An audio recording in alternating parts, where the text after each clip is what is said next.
একটা বিশ্বাসঘাতকতার গল্প। রাতের বৃষ্টিতে শহরটা ধুয়ে যাচ্ছিল। আরিফ জানালার পাশে দাঁড়িয়ে ভাবছিল, মানুষ কি সত্যি চেনা যায়? সারা জীবন সে রাহুলকে ভাইয়ের মতো বিশ্বাস করেছে। একসাথে বড় হওয়া, একসাথে স্বপ্ন দেখা, আর একসাথে ব্যবসা শুরু করা। সবকিছু সাক্ষী তারা দুজন। কোম্পানির সবচেয়ে গুরুত্বপূর্ণ চুক্তিটা রাহুলের হাতেই ছিল, কারণ আরিফের বিশ্বাস ছিল অটুট। কিন্তু সেদিন বিকেলে বোর্ডরুমে ঢুকেই আরিফ বুঝে গেল কিছু একটা ভুল। ফাইলগুলো বদলে গেছে, স্বাক্ষরগুলো তার নয়।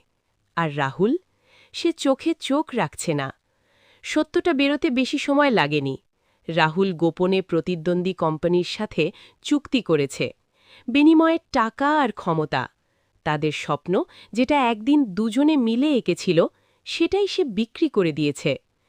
আরিফ চিৎকার করেনি, মারেনি, শুধু একবার বলেছিল, সবচেয়ে বড় ক্ষতি ব্যবসার না রাহুল, ক্ষতি হল বিশ্বাসের। রাহুল কিছু বলার আগেই আরিফ ঘর ছেড়ে বেরিয়ে গিয়েছিল। বছরখানেক পর কোম্পানি ভেঙে গেছে। রাহুলের নাম এখন কেউ নিতে চায় না। আরিফ নতুন করে শুরু করেছে, ছোট পরিসরে কিন্তু পরিষ্কার মনে। সে শিখেছে, শত্রু থেকে সাবধান থাকা সহজ, কিন্তু বিশ্বাসঘাতক আসে বিশ্বাসের ছদ্মবেশে।